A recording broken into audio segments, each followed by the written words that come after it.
What's going on, everybody? Welcome into the Blazers Uprise post-game show. The Blazers lose to a depleted OKC team on a night where the Blazers were depleted as well. But the Blazers give up 125 points to the worst offense in the league, and there's no way to sugarcoat that. So we're not going to sugarcoat anything on this one. I'm in a ranting mood. I'm not going to do the graphics, so apologies, just not in the mood. We will go over who had good performances and whatnot. But yeah, this was the most infuriating game of the season for me, and I'll go into multiple reasons why, and I know I'm going to forget. There's multiple things that pressed me with this game that I'm going to forget. There was so much that I was baffled by, especially in the fourth quarter, that just boggles my mind, and we're going to go into it. So first off, you're giving up a 70 spot to the worst offense in the league in the first half. That's inexcusable. And it's due to all the same issues that we have no matter if we have all our personnel or have guys out, right? These issues aren't due to not having Rocco or Derrick Jones Jr. or Yusuf Nurkic. Rocco definitely helps our defense. So, without somebody like that, we're the worst defense in the league without Rocco, which shouldn't be the case. It's inexcusable. But you're talking about the worst defense in the league. The narrative I heard was, they haven't been able to have a full contact practice, and, they look good. They look good against the Knicks, despite us almost blowing it. Yeah, we almost blew a 25-point lead to the New York Knicks. But, the first half we look good. See, that's what happens when you have 6 days off for practice time. Well, tonight, absolute crap defensively. Just absolute crap defensively. Just no urgency in the first half. We're back to that issue, man. We're back to the issue where we come out flat as hell and have no urgency on the defensive end in the first half. Rotations are way too slow. Help side, responsibilities. Nobody knows who is responsible for what in terms of helping in playing team defense. Like, the team defense in the first half was horrible, and the effort was horrible, and that's how you give a 70 spot up to the worst offense in the league in the first half. Team defense is a reflection of coaching. I'm just going to say it, right? Sure, it's nice to have better individual defenders and guys that are maybe a little bit more aware of where to be, and your team defense is probably going to be a little bit better, but it's like these team defensive issues exist no matter if we have Nurkic or Rocco or Derrick Jones Jr. or if we're out without those guys. Same issues existed last year. I was telling you it wasn't due to injuries. Those same issues existed this year with our upgraded defensive personnel. Now we have a guy like Rocco out and a guy like Nurkic out, and these issues still exist, and it's not personnel dependent. But without those guys, we are literally the worst defense in the entire league. A paperclip could score 30 points on the Portland Trail Blazers defense. That's how bad it was. So they dig almost a 20-point hole at home in the first half against an OKC team missing George Hill and Al Horford. This team was trash even with those guys. They got Shai Gilgeous-Alexander, Lou Dort, and who else? Oh, they got Mike Muscala, who dropped 23 on us tonight. We made him look like Dirk Nowitzki. And you said earlier today on Blazers Uprise Live, you said, who on their team is going to have like a career night, right? And you knew, given how bad this defense has been, you knew it was going to be somebody. I had no idea who. Like, I was thinking maybe Poku would drop 20 or Maladone would drop 20. Nah, it was Mike Muscala. We knew it was going to be somebody. And it was Mike Muscala who dropped 23 points on us. And we, it's just, dude, the defense is just pathetic. It's frustrating. I'll let you touch on that. I'll just let you touch on that. And then I want to rant about, like, multiple things in the fourth quarter, because the fourth quarter was the most triggering quarter of the season, but I want to let you talk about the defense that we saw throughout this game. Well, let me just say this. If you're a well-coached team, you would be, like, nauseated with how many times the coaching staff told you before this game, if Muscala comes in, do not leave him on the three-point line. That's all Mike Muscala does. He just stands at the 3-point line and shoots threes. Like, he doesn't do anything else. He doesn't go for rebounds usually. He doesn't play defense. All he does is shoot threes. He's not even that great of a 3-point shooter, but you can't leave him open. That's like literally all he wants to do is stand there and shoot threes.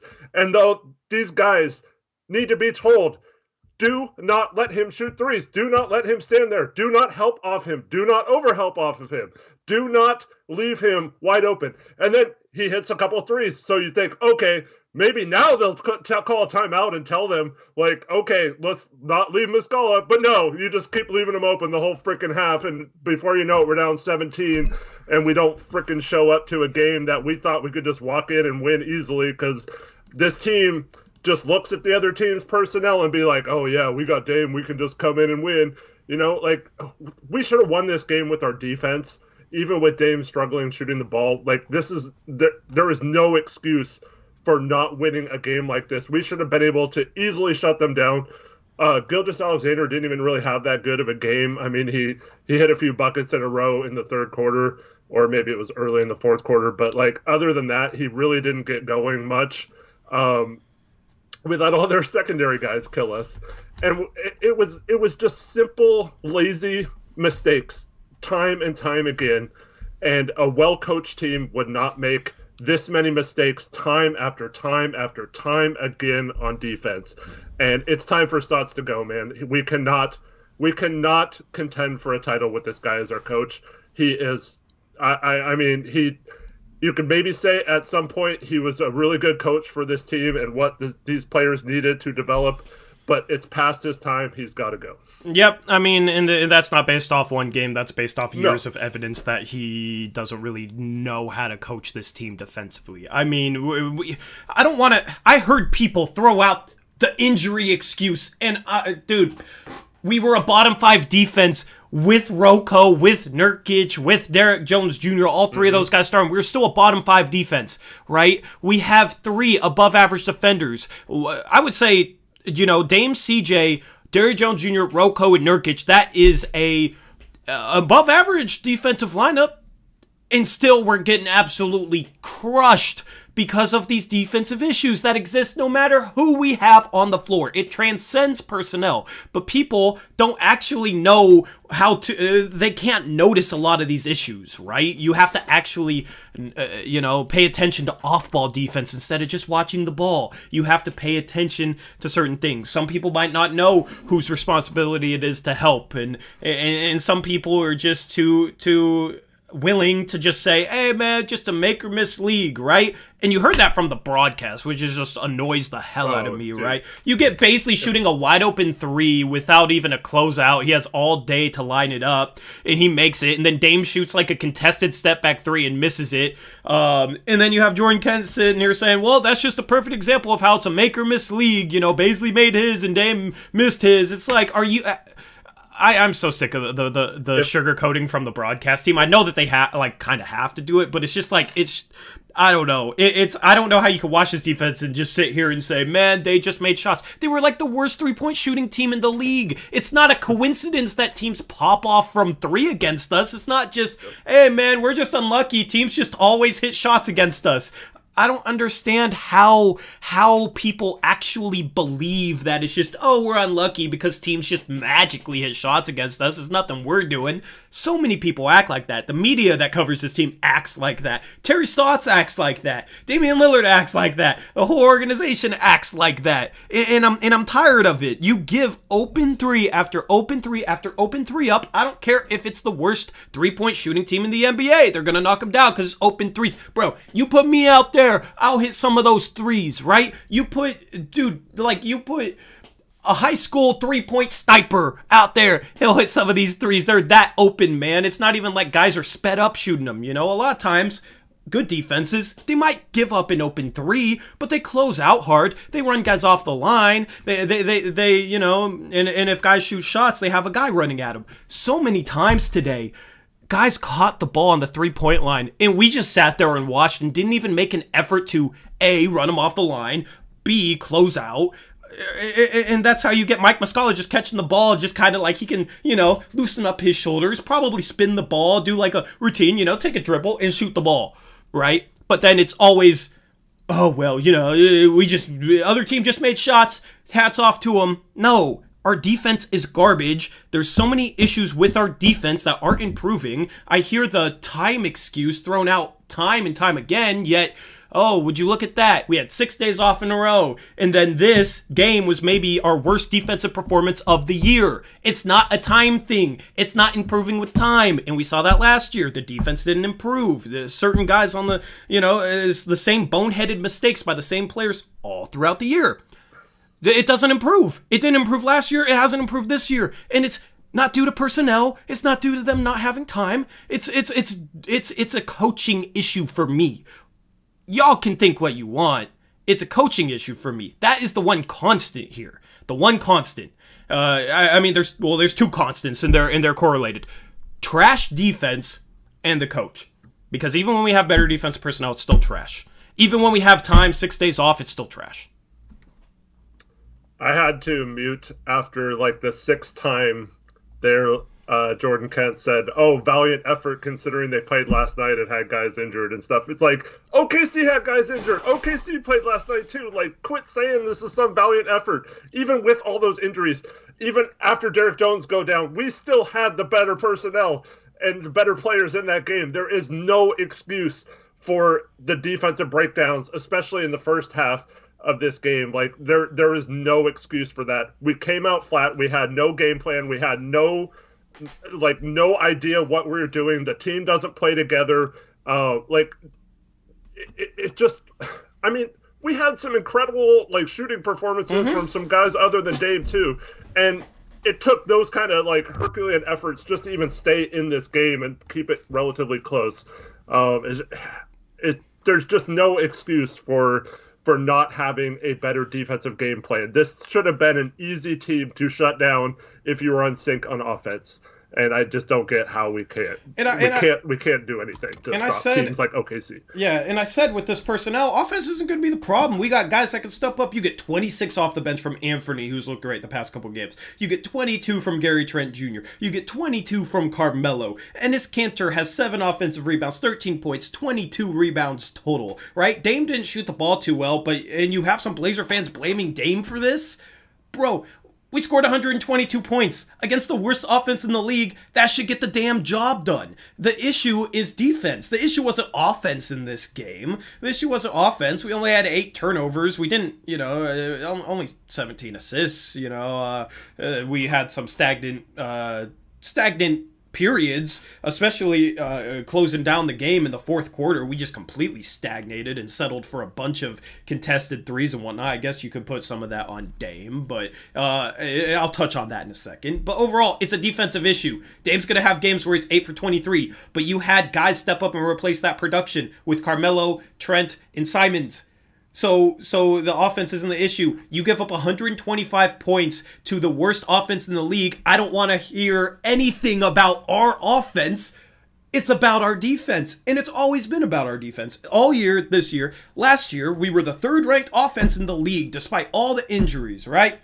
And we were the 28th ranked defense. Right now, what are we? The 28th ranked defense? I haven't checked lately. Maybe somebody has an update on that. We're no better. We're no better. We're no improvement. These boneheaded mistakes, which should be easily fixable, aren't being fixed, and it's just absolutely ridiculous. So yeah, I'm tired of hearing the commentators say valiant effort when it's obviously an effort issue. That entire first half and even the second half, the effort might have been a little bit better, but it still wasn't good whatsoever. They were on a second night of a back-to-back. I'm tired of all the excuses from the fan base to the commentators to the players to the head coach. I'm trying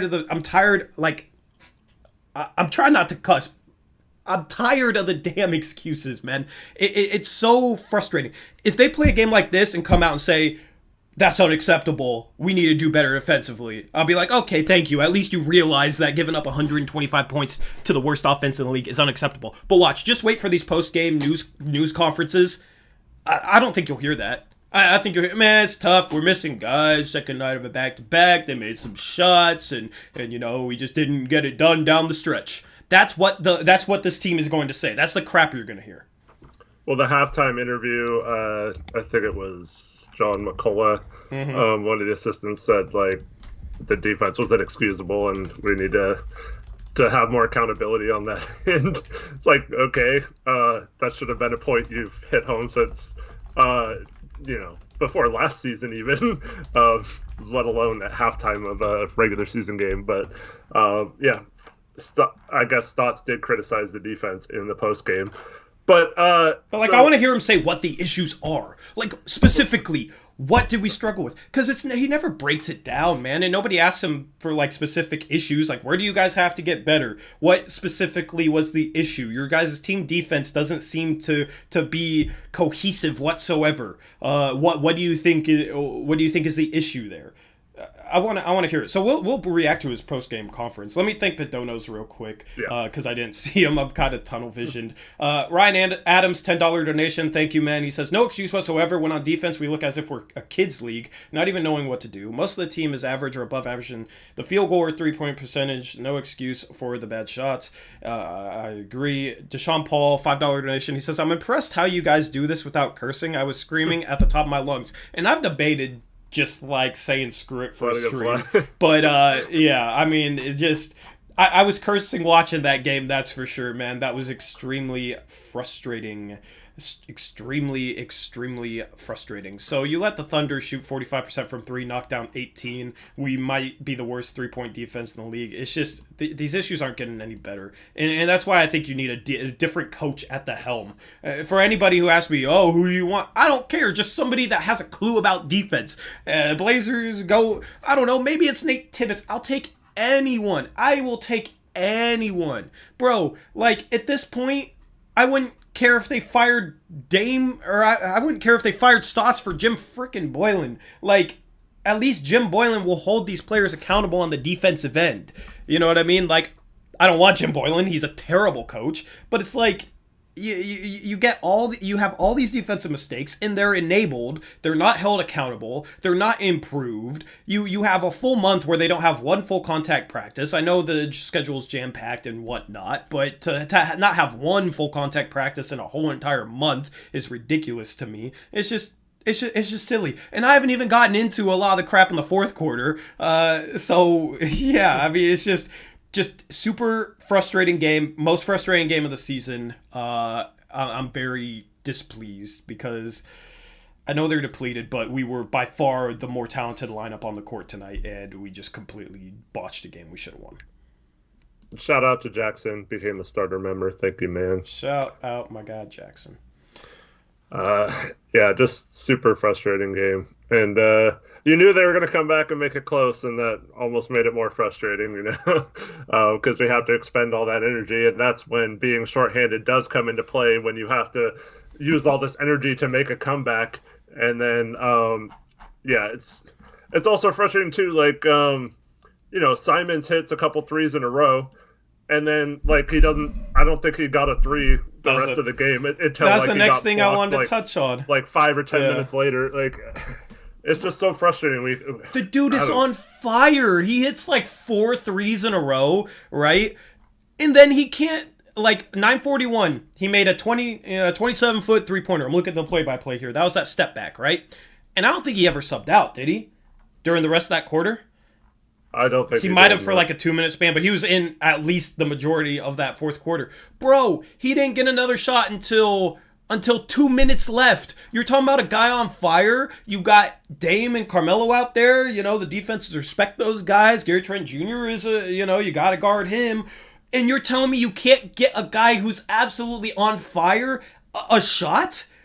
Like, the offensive genius can't design a set to maybe, tap in a little bit more to an Anthony Simons who's absolutely ablaze, hit 4 threes in a row, and you can't get that man a shot? Like, all our possessions was just like, after that three with 9:41 left, we took the lead, by the way. I think we cut it to within 1 on that play.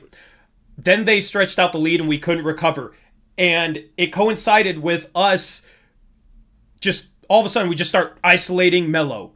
We start dribbling the ball up top. Melo shoots a bad, like, ISO fadeaway and then misses a bad pull-up two with like that's barely inside the line, that's contested with like 16 on the shot clock, right? Like Carmelo had a decent shooting night, but some of his shots down the stretch there were just inexcusable. But it's not even necessarily like fully Carmelo's fault. It's what is our offense down the stretch there? It was absolute crap, man. It was absolute crap. It's just like we completely bogged down, just like we did in the fourth quarter yesterday. We completely bogged down. They started pressuring us a little bit more, and we had no idea what to do, and we just completely like folded, which is a common theme with this team, and it's extremely frustrating. You went from Anthony hitting that three to cut it to 90 to a score of Thunder 99, Blazers 98. And then the Thunder go on a 14-5 run.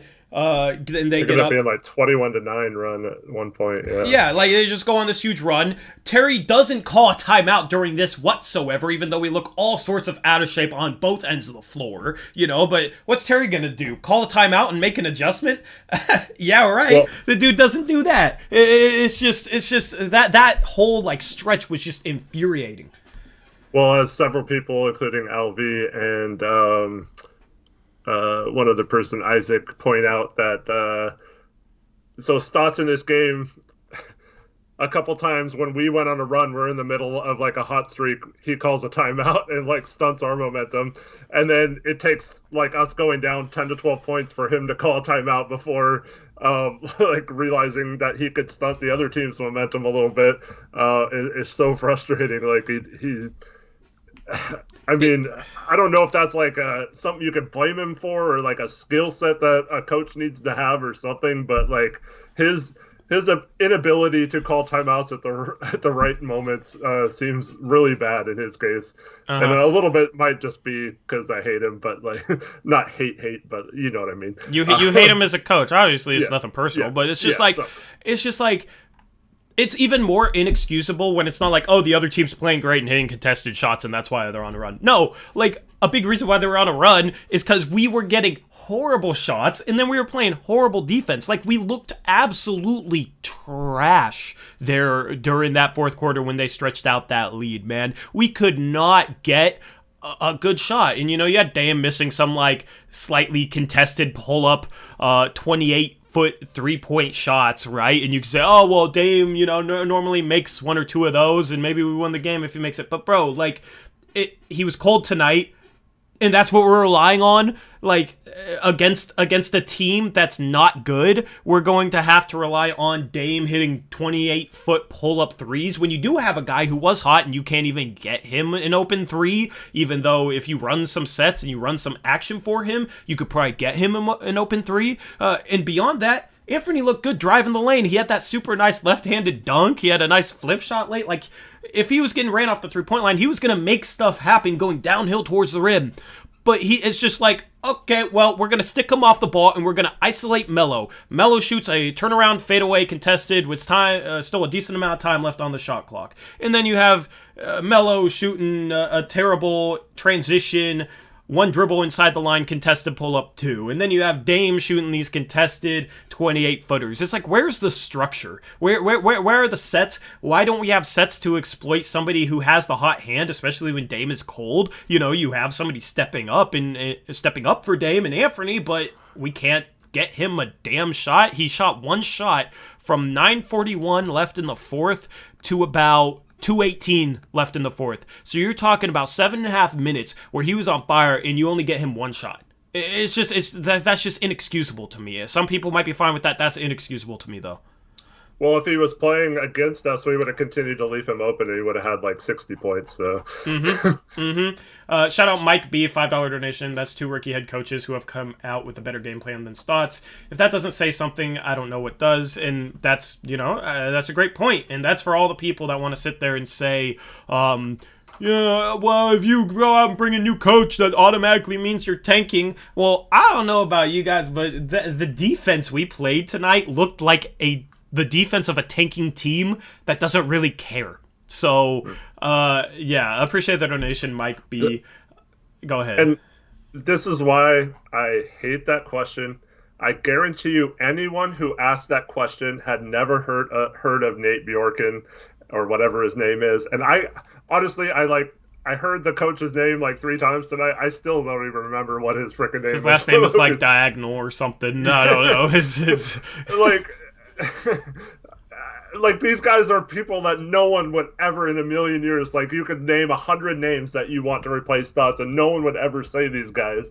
But, like, this is what you need. A guy who would come in, bring some fresh ideas, just bring some energy, like, someone who's going to, like, work all night long just trying to figure out stuff, little tweaks they can do to improve the team and all that stuff. And our coaching staff has just gotten completely lazy. They don't know how to game plan for certain teams. They don't know how to get the team in sync as a unit. They just throw players out there and expect them to do their best, and then they try to cover for their deficiencies, but they don't ever like try to hold them accountable or get them to step up.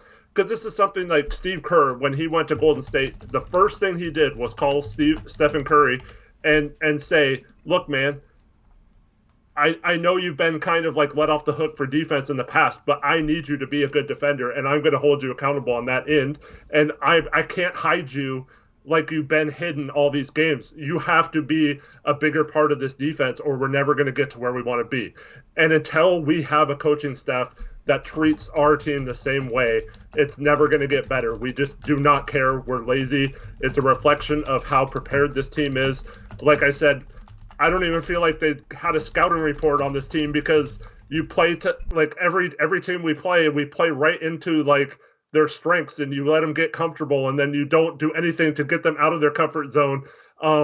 Where's the aggression on defense? Where's like just you might give up some easy baskets, but like put more pressure on them, like throw in a double team, throw in a trap, like do stuff to get them off their comfort zone and at least mix it up a little bit. Like I said, they might still score a basket inside, but that's better than them kicking out and hitting an open three, because it only counts as 2 points instead of 1 point. So like, and then occasionally if you get a turnover out of it and score on the other end, that can make up some of the differences too. So I just don't understand how we can go into game after game after game this unprepared. And I guarantee you, when we were working on defense, it's like an all or nothing thing. So like, let's switch to this defense and play this, and if it's not working, we're just going to go back to the old defense, right? It's never like what we talk about is like throughout the games you have to change defenses. You can't just have one defense work the entire game in most situations. You can't have the same defense against every personnel that you're playing and every team you're playing against. Within a game, you have to switch up your defense so players get uncomfortable and stuff like that. It's just so predictable. We're so lazy. We're so bad on rotations. We just don't give effort on that end. And I don't know how a coach would allow that for this long to keep on going on and going on and going on and cost us games like this that there's no business for us losing. Yeah. A couple comments I want to get to. Portlandia says, chill guys, we are still over 500. See, these are the comments that get you a lot of heat that I then have to protect you from, so that people don't think we're just a toxic community who only allows people who don't like Stotts in here. So, to make it a little easier on me, you also said that we were going to be 12-6. You pretty much guaranteed it. Well, these issues that you won't acknowledge, we're 9-7. We're 9-7. As you said, we were going to win this game because it was an easy game. Well, guess what? We lost. We played terrible defense. We played a terrible game, had a ton of mistakes. So, yeah.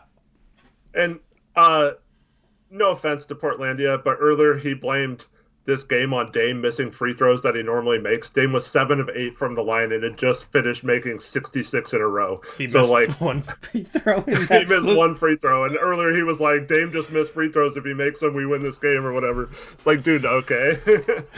Come on, man. Come on. He was 7 of 8, man. Yeah. So, I don't know. Like, yeah. Koof Hoop says, well, it sounds like Stotts actually said that our defense played bad. That is a step in the right direction. Yeah, but you know how sad it is that Terry Stotts, like, saying we didn't play good defense when we gave up 125 points to the worst offense in the league? it's sad that, like, oh, yay, he said we didn't play good defense when we gave up 125 points to the worst team in the league. It's ridiculous that is like, oh, wow, he said our defense was bad with a game like this. Oh, wow, he said more than, oh, they made some shots and we missed some. That's so ridiculous that's a thing.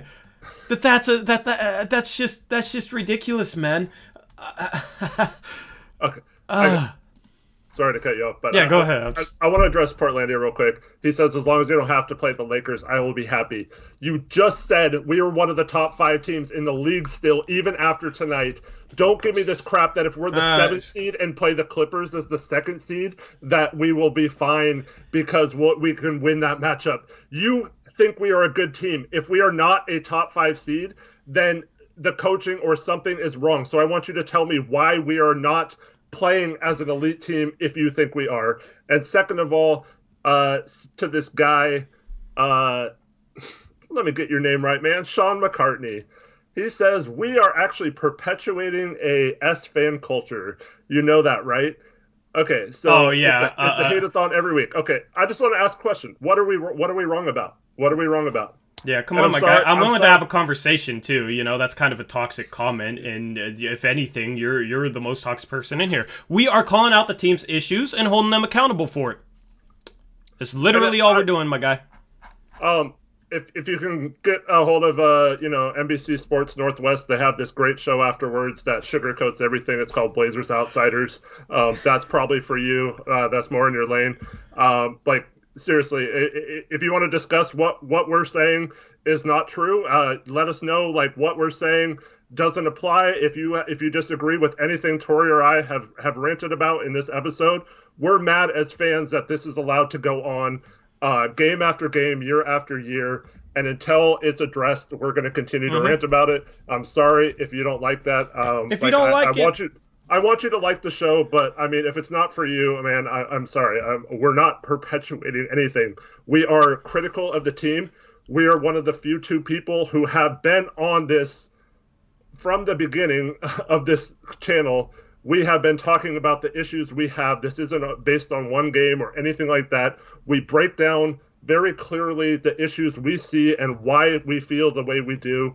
If you don't agree, I'd be more than willing to have a discussion with you, man, but don't just come in here and tell us we're perpetuating some sort of toxic fan base when we're actually just trying to like tell people what is wrong with this team and that it's okay to be critical and to have your own thoughts. Like, you don't have to just like be happy with a game like this. Yeah, you know what's funny to me, man, is how many Blazer fans have an issue with coverage of the team from people who obviously care. Like, we obviously care, right? We would not, like, we're not, I don't think me and Eric are good actors, right? Maybe I'm wrong. I've never really tried acting, and I've never seen Eric try to act. Maybe Eric's been acting this whole time, but I think it's pretty obvious that we really care about this damn team.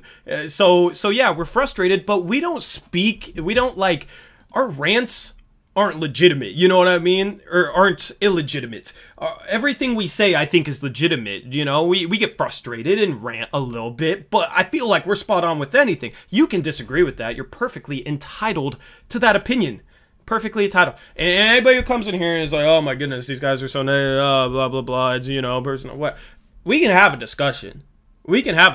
That's more than you'll get at other places. But if you really, really, really can't stand us being critical of a lot of the issues that we're having right now, then there's a lot of media platforms out there that do sugarcoat things that you might enjoy more. And you know what? If that's your thing, more power to you. That's perfectly fine. As Eric said, I want you guys to enjoy the show, even if you disagree. Portlandia comes in here every day, and, we vehemently disagree, but he, is generally respectful to us, and we try and do the same to him. But if you can't stand the negativity, then, and I've always said this, then there's probably other platforms you'll enjoy more, and that doesn't hurt my feelings. I am not pressed about that. So yeah, I mean, we're gonna keep holding the team accountable when you have performances where they give up 125 points to the worst offense in the league. And to add to that, this is like think of it as a group therapy session. So we're in here all ranting. So we, by the end of these shows, like I feel better about like, I'm calmed down. Like yes, I seem like I'm super upset or whatever, but like at 11 o'clock or whatever when the show ends, I'll be able to sleep tonight knowing that like it was good that we had got it all out.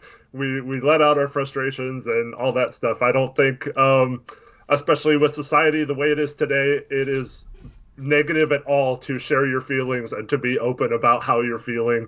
And we're both angry about how this team's performance tonight.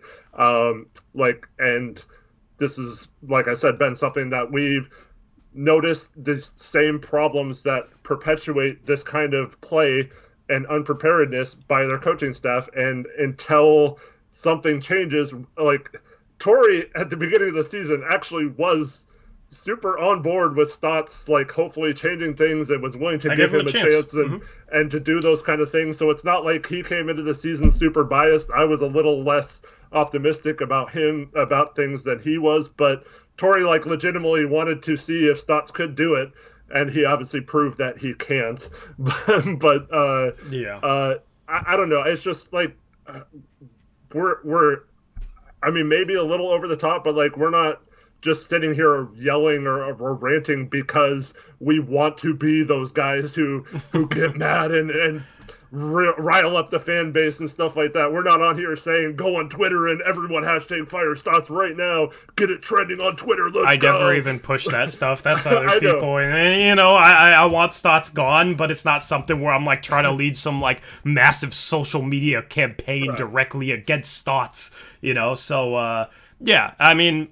Yeah, it's. I tried giving him a chance, and I gave him an honest chance going into the season, and all these issues still exist. And I don't know how you can watch this team with like improved personnel and not realize, oh wait, we have better personnel, but a lot of our issues we had last year still exist with this better personnel. Maybe it's not a personnel thing. Maybe last year we had some serious issues that we could have fixed because it wasn't due to personnel. It wasn't. Stotts wasn't limited. It's like people want to say, "Oh, you can't fire Stotts. He's such a great coach," but then act like he has no power in that it's all personnel driven. It's like, then why not fire him if he has no control and no power? You know what I mean? Like, then switch things up and see what happens. Yeah, like obviously injuries hurt this team, and not having CJ hurts. Maybe if we have CJ, we win 130 to 125. But like missing CJ isn't going to help our. Like if we had CJ this game, it's not going to help our defense. So missing CJ is not an excuse for our defense, which was the main problem this game. So I don't know how people can use his injury to kind of excuse this, right? Sure, we might have won the game. Sure, it might affect the outcome, and we might win more games if CJ never gets hurt. But it doesn't mean that these defensive problems don't exist. So that's what's been frustrating for the past like year and a half. It sucks that the team is injured, but then it's like people attribute injuries and just want to like casually use that as an excuse for any issue this team faces. Like there's a lot of fixable issues on this team. Y'all can look at that. If y'all want to be optimistic, there's a lot of fixable issues right now. But keyword fixable. If you want to be optimistic, you can look at that and say, well, you know what? A lot of these issues we can fix. We're not absolutely screwed. And I've been saying this. You have a bunch of people saying, oh, our roster sucks without Nurkic and CJ. I'm sitting here saying I think our roster is still a 500 roster. It hurts not having Rocco and Hood tonight, but I still think this is, talent-wise, a 500, maybe even a little above average roster if it's coached correctly. But yeah, I mean, it's you look at this defense, you look at us almost blowing a 25-point lead to the Knicks. Like, it's just there's a lot of serious issues on this team, and we will forever hold them accountable. Sure, I don't know, like we could sit here and sugarcoat things, and maybe we'd be more well liked, but I'm not in this to like please everybody. I know some people will have a problem with some of the things I say. Shoot, it got to the point where every day I'm waking up to hate comments about, how I'm an idiot and blah, blah, blah. But it comes with the territory, I've gotten used to it. It's just like, I feel like we promote a fan that actually thinks about the game in a good way. To be honest, that's what I think we promote. I've heard a lot of people say they've learned a lot from basketball watching our show, which is awesome. That's one of the goals of this, to entertain, to vent, and when things go bad, to be hyped when things go good, to wear our emotions on our shoulders, but also, provide you honest analysis of this team, which you can't really get anywhere else, in my opinion.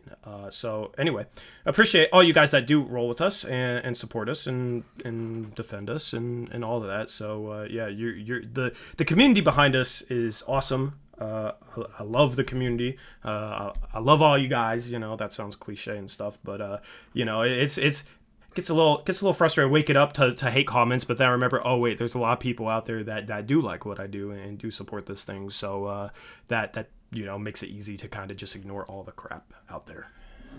Yeah, and so we missed a dono that went so far back that I can't. Oh, my bad. But it was from Ryan Adams, and he was talking about the refs, and I mean, I didn't really like the refs tonight, but I feel like, I don't know, I feel like you can't really blame the game on the refs. You know what I mean? Sure, if they call it a little bit more our way, maybe we win, but it's like these problems would still exist, and we'd still be talking about these problems even in a win. With our defensive performance was terrible tonight, and we had we did a lot of things wrong down the stretch. So win or loss, we point those things out. And as Portlandia points out, he'd like to see more assists. Well, I don't know why you defend Stotson, because we've been last in the league. Last year, we were the best we've been in the Dame and CJ era. I think it's 26th in assists.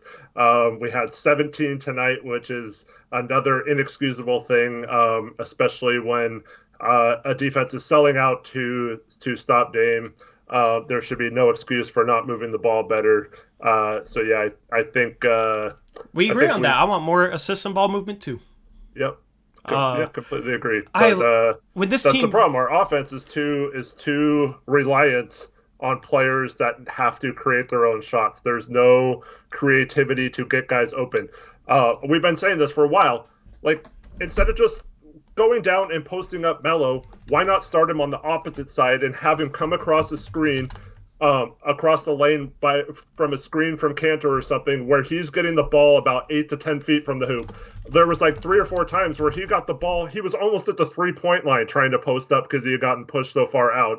Like, just little things like that, where if you have an offense that's designed to get players in their comfort zone and get the ball to them in a better chance to score, our offense would be even more efficient than it is, and it would be harder to stop in the playoffs. But we end up having to have Melo make like 16, 17 footers instead of 10 footers, and then we have Dame having to like make shots on the run out off a screen off 1 foot, and and then when he misses those shots, but like, and then when he doesn't shoot great on these tough ass threes, he gets blamed. Yep. But like, for all those people who say if we bring in a defensive-minded coach, our offense would suffer, we could have a guy like Tom Thibodeau and our offense wouldn't suffer at all, because we can do all the same things we do no matter what our defense is. I mean, yeah, they might expend a little bit more energy on defense, but like that might actually be a good thing to balance those out a little bit. But like overall, like Dame can get hot whether we have a defensive-minded coach or an offensive-minded coach. Like it's not anything like superior that Stott's doing to get these guys open. And in fact, like even a defensive-minded coach knows how to like get the guys who are hot the ball. And like I don't know, it's just frustrating. Yeah. So we will react to Stott's press conference here in a little bit. Yeah. So.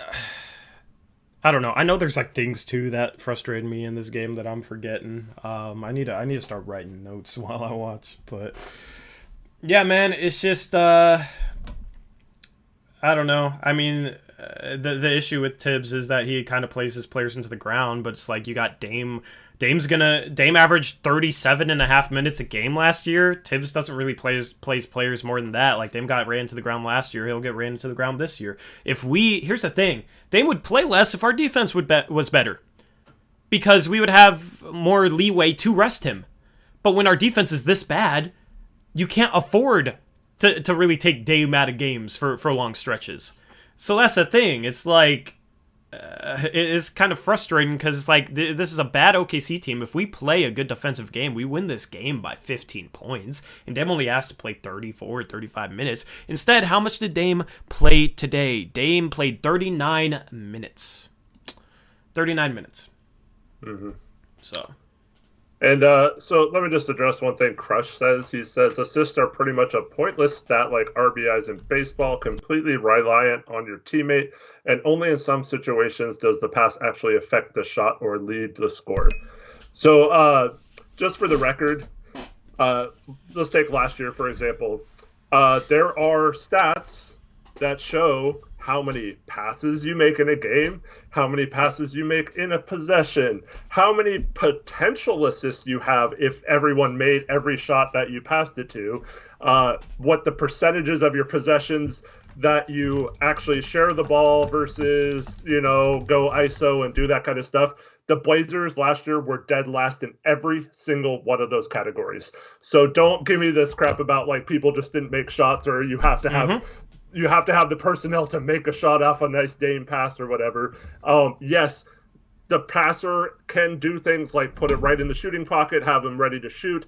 He can make a pass to someone rolling down the lane that leads them to the basket, stuff like that. You could throw a good lob pass that leads to the easiest play in the game if it's thrown right, an easy dunk.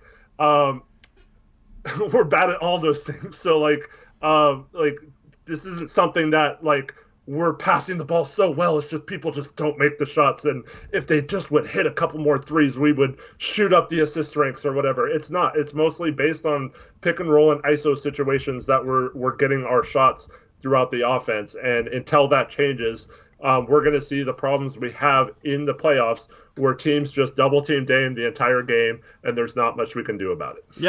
Yep. 100% agree. So you hit them with those facts, man. Everybody wants to say, oh man, they just want to be negative. Nah, we back up our stuff with a lot with facts, with I feel like pretty good analysis. Like we have a basis for everything that we say, and just not just us spewing off the top with frustration.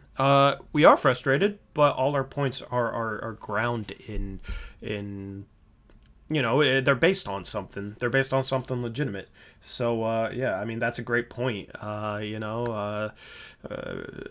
You should definitely, if you can find that link, tweet it out, man. Because a lot of people just want to say, man, assists don't mean anything. Like, it just depends on if players make or miss shots. But those stats show that it's a legitimate issue. We don't move the ball well enough, and it's and that when Dame gets pressured, that's why we can't exploit it. We can't exploit it.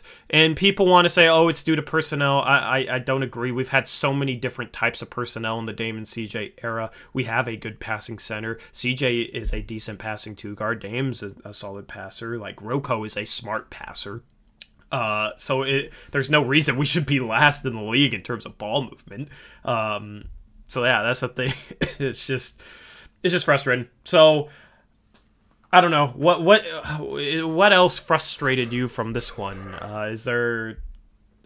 I'm just trying to think back, man, because I know there's I know there's something I'm forgetting. Oh, let me just talk about this. Why the hell didn't Carmelo jump at the jump ball?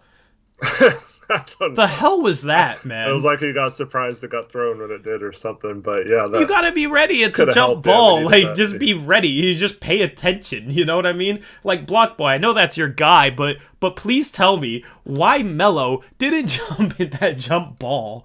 That was just mind-boggling. It's that's something that's triggering where it's just like, why? What? You got a jump ball with the game on the line and you don't jump for it.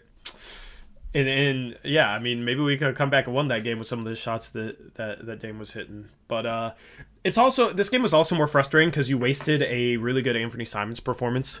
It just kind of sucks when Anthony balls out like that and you waste his performance. And in the fourth quarter, you can't even get him a shot. He's on fire, and then you don't even run anything for him. You start isolating Melo, and you start, just running pick and roll with Dame, with Anthony just standing on the side watching. And at that point, he was being denied because he was on fire, so Dame's just pulling up for 28-footers. Like, that sort of thing is just ridiculous to me. I don't understand why you can't run a damn set for a guy who's on fire to get him a shot. Why it's so stagnant. So HCP, my man. So, what are your realistic expectations of this roster right now? Not much talent available tonight. OKC out hustled us. You sound like your broadcast, man. That's what they were trying to say the entire game. OKC played last night. If you're telling me a team with guys like Damian Lillard, Carmelo Anthony, Enes Kanter are less talented and should be out hustled in a game by guys like Lou Dort and Darius Baisley and Mike Muscala, like we were terrible in this game. Like that's just excuses, and we're more talented than that team. Mm-hmm. We're way more talented than Knicks. We almost blew a 25-point lead last night. We had no business letting them back in that game either. Last year, for example, we had the injuries as well. We lost, I can name like 10 games right off the top of my head that we lost to way less talented teams that we just weren't prepared to play against, and that we just got totally outworked. And I don't know. You have a top 10 player in this league. There's no excuse for being mediocre, in my opinion. So I want them to make a run while Dame still has a chance to make a run with this team. And I feel like we're not preparing the team well enough to do that. There's no reason why OKC can come in and outwork us like that. There's no excuse in my mind for saying after a game that, oh, the other team just played harder. Like, well, why? And if that's the case, put in Trent for the whole game, put in Simons for the whole game, put in Little more, like put in Giles more. Like those guys will at least leave it on the floor and give us energy. So if the other guys don't have energy or they're getting outworked, we do have young guys on the end of our bench that you can throw in, and then they're just as talented as some of those guys that killed us tonight. So you can't say that like, oh, well, we can't play those guys because they're not good enough or whatever. Like Nas Little is just as good as Darius Baisley. Like he could do everything that Baisley does. Maybe he even had some great defensive possessions this game. Like there's no reason why we have a team that should ever get outworked. And especially at home, like I know we don't have the fans and stuff, but like this is a place where I don't know. We just need to. I don't know how to finish this, but basically getting outworked with a crappy game plan on top of that allows you to lose and give up 69 points and a half to an Oklahoma City team that is terrible on offense. There is no reason why our defense should look this bad consistently. There's no excuse for it, and these players are not being taught defense the correct way. Here's the thing. You had Portlandia say, oh, well, we're just older than them. Out of the 8 players that played tonight, 5 of our guys were like 23 or 24 or younger, right? Derek Jones Jr., Gary Trent Jr., Harry Giles III, Nas Little, Anthony Simons, right? And then you got Dame, you got Enes Kanter. Neither of those guys are past their prime, right? So the only guy that's past their prime that played tonight is Carmelo Anthony, right? Oh, second night of a back-to-back. Well, they were on a second night of a back-to-back too. And you'll have games where the other team plays really hard and you'll get out hustled a little bit, but I think we got drastically out hustled. That's kind of the issue, right? We got drastically out hustled. That's the only way OKC was going to win this game. Was either if they drastically out hustled us or if we just nobody stepped up offensively. The defense just, you got guys that aren't even making efforts to close out. You got Carmelo not jumping at a jump ball. You got guys that are just standing and watching shots go up and not boxing out. These are easily fixable issues, but I feel like they're not held accountable. There's no reason these issues shouldn't be improving, and these are small effort things that the team could have done. You box out a little bit better, you might win this game. We definitely beat them on the offensive boards, but there's just a lot of little things that add up during the course of a game, and it's just far too much. And here's the thing: this team will be fine offensively without CJ and Nurkic, right? You have enough guys on this team that can step up and have big nights that I expect somebody to kind of replace CJ's production. No one person is going to fully replace his production, but you look at this tonight. Carmelo, 22 points. Gary Trent Jr., 22 points. Anthony Simons, 26 points. You had Rodney Hood step up in the first game he started and had 21. You have talent on this team offensively, so I still expect this to be an average to above average offense. defensively, missing CJ isn't going to hurt them whatsoever defensively, right? There's an obvious downgrade from Nurkic to Kanter. You take Nurkic out of the lineup and put in Giles. Giles is solid defensively. He's obviously not Nurkic good, but I don't think the drop-off is that huge. So obviously, like, talent-wise, we don't have anywhere near as much room for error, but just looking at the construct of this team, the offense should still be average to above average, instead of great. Defensively, personnel-wise, I think we should be 15th to 20th. So with this lineup tonight, without Nurkic, without CJ, we should be a 500 team. And you're talking about losing a game to an Oklahoma City Thunder team that has been decently competitive, I guess, but they're missing Al Horford, they're missing George Hill, and it's not even the fact that we necessarily lost this game, it's the way we lost it. You're talking about the worst offense in the league that we gave up 70 in the first half to. That's inexcusable to me. And Peace and Love asks, how do you know they are not being held accountable? I know because Dame, this is his 9th season, right? CJ, It's his 8th season in the league. Those guys still do not know they have no clue how to get through a screen. They have no clue how to close out properly. This is a problem with everyone that comes into this system. The rotations and closeouts and the team basketball, all stuff that should be tightened up and disciplined if you are being held accountable, boxing out. All these kind of things are accountability things that if you're being taught the right way and it's not manifesting into showing up on the court what you're being taught, then you're held accountable until it changes. But after 9 years, you know that it's not being held accountable because they're not changing those things. So that's how I know. I mean, I'm not in practices, obviously, and I hate when people say that. But, like, if I was in practice and these weren't being addressed or they were being addressed, like, then they're not doing it right and they're not holding them accountable in the right way. If you would have said that maybe, like, the first year Aldridge leaves, like, maybe everyone's got, like, a little different responsibility, so you're learning a new style. This is what, the 6th season now without Aldridge? I think we had 3 seasons with him and Dame, and then this is the 6th now without him, right? So, like, these guys should have known by now, like, what they're supposed to do on defense and all this stuff. Like, there shouldn't be, like, new ideas and new concepts, and they shouldn't be struggling on all these things that they should have learned their first couple years in the league. And that's why you see a guy like Ariza come in last year and actually fight through screens and blow up some plays that we normally don't blow up because he just on his own got through a pick that we normally would switch on or get completely blown up on a screen. And guys like that are valuable because they already have been taught to do that. But unless you're like that, like you saw Rocco and Derek Jones Jr. come in and you just hope they improve our defense because they've learned defense from other coaches and other teams. But unfortunately, the system is just so broke that the personnel, it can't be made up for as long as there's a breakdown almost every possession by one of the 5 players. Yeah, I'll make this simple. Here are issues that aren't, like, you can have personnel that does this naturally better, but here's issues that can be held accountable and can definitely be coached. And if there are issues at the start of the season, they should improve if they're being coached properly. All right, here's a list of defensive aspects, right? Technique things such as getting through screens and closing out properly. Defensive positioning, especially off the ball. Defensive rotations, and knowing who needs to rotate over and help side.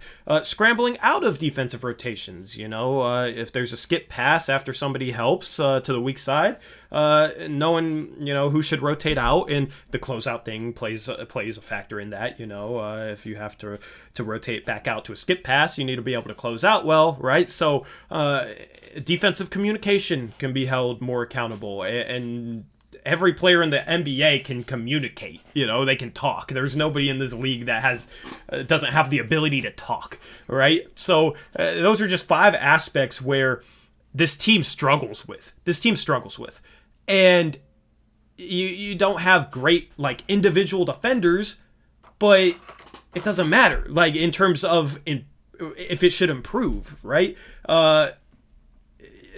all these issues should be improving, and they're not. That's the problem I have. You had poor defensive personnel last year, but all these issues are fixable issues that can be coached and held accountable and should improve as the season goes along if the coaching staff is coaching these things right and making them enough of a priority. So when they don't improve through the course of a season, that's when I blame the coaching for those sort of issues, right? People just want to say, oh, well, we just don't have the defensive personnel. Those aren't fully personnel-dependent aspects of defense, right? That's Dame, there's nothing physically limiting Dame from getting through a screen correctly. It's a technique issue. There's nothing physically limiting Dame or CJ from closing out properly. It's a technique and discipline issue. There's nothing physically making Carmelo play 15 feet off his man when his man is one pass away. That's just I don't know how else to spell it out, but there's a lot of issues with this team that aren't due to personnel. So when we're missing, Robert Covington and Yusuf Nurkic, and Derrick Jones Jr. is kind of banged up this game, and people just want to throw it out there like, oh, we'll just look at our defensive personnel. I hate that excuse because I'm seeing all these problems that occurred last year and all these problems that have been occurring all year this year, and we haven't seen consistent improvement, right? I understand if the team struggles in those areas, but there should be some sort of improvement, and we're not seeing it. Even after, oh, well, they just needed practice time. They just needed time off. Well, this might have been our worst defensive game of the year.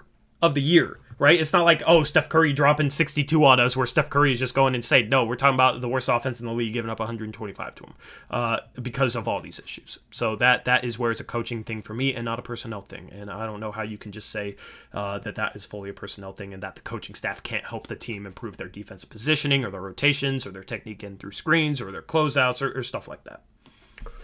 And, for example, take a team like Toronto last year. Kyle Lowry is a decent defender, but you can't tell me he's more athletic than anyone on the Blazers team. He's kind of chubby and slow at times, but he puts effort and is smart and does the right things and knows how to play the right way. And then you have there's a million examples of players.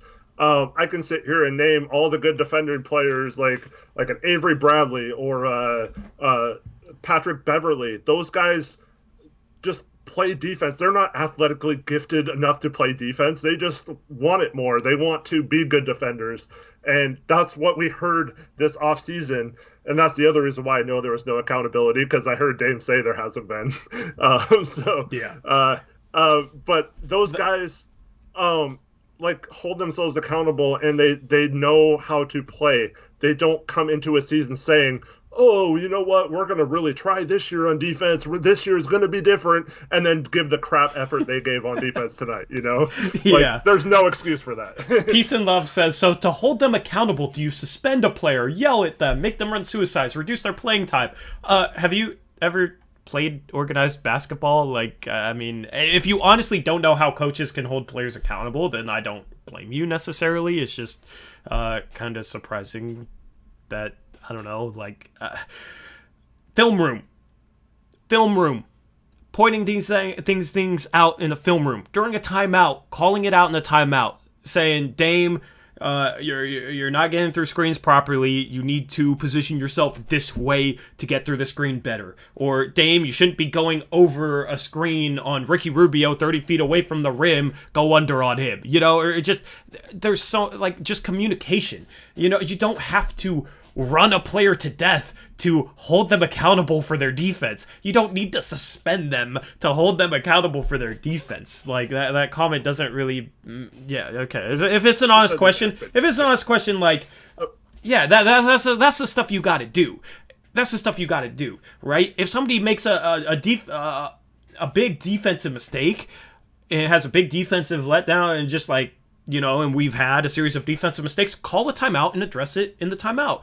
But during that fourth quarter, and this applies to some of the offense too, we just had a horrible stretch on both sides of the ball, and OKC goes on this run and pushes the lead out from a basically a tied game to a double-digit lead, and there's no timeout. There's no timeout whatsoever. So, yeah, it's just good coaching can hold players accountable without being too hard on players, right? Which is kind of tough in the NBA. You can be harder on guys in high school. My high school coach was a yeller.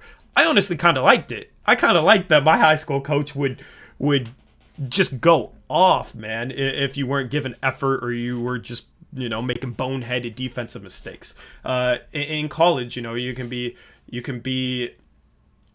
harder on guys. In the NBA, it's a little different, professional athletes and whatnot. But the good coaches in the NBA can hold those players accountable without alienating them, without causing issues for those players, right? There's a way you can hold them accountable without being too hard on them, so to say. So the other way of coaching in the NBA is just to be a player's coach that doesn't hold them accountable, which is kind of Stotts' MO. Yeah, Portlandia said he hated that in high school when his coach would do that. It made him not like basketball anymore and want to quit. This is the NBA, man. Like, this is their job. They're getting paid millions of dollars to learn this stuff. And like you mentioned briefly, I've mentioned this since the beginning of the show once again. Isaac's mentioning it in the comments. When I played basketball, we would watch film after every game, and go over stuff. I got to the point where I wanted so badly not to get called out for being lazy on a possession or like missing a box out or something like that you start like logically thinking about it during games, like, got a box out here, I don't want to show up on film. And then eventually you do that enough to where after 4 or 5 games you're just naturally doing it and that's coaching. That's coaching one-on-one. Like, you teach these guys stuff and then they learn and you keep on harping on it until they learn. If they don't learn, then maybe they don't deserve as many minutes as they're getting. So it shouldn't make you hate basketball to want to get better. And if you are an elite team that wants to contend, you should be wanting your coach to help you get to that point, not be worried about, it might hurt someone's feelings and they might not want to play anymore. I understand if it's like, so you're playing high school basketball for fun, and it's not for you, that's, completely 100% understandable. For me, it was just like, okay, I want to win and I want to be the best player I can be.